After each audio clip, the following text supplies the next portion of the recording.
In this video, I will show you how to fix slow disk usage in Steam. First, open Steam and click Steam in the top left corner.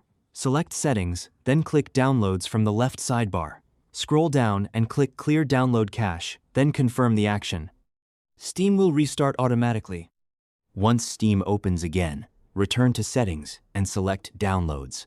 Find Download Region and choose a server that's closest to your location.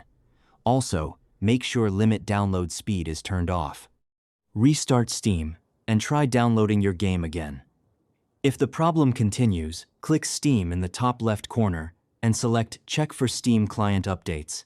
Install any available updates and test the download again. If you're still experiencing slow disk usage, you can try rebuilding the Windows search index. Open the Start menu, search for indexing options, and open it.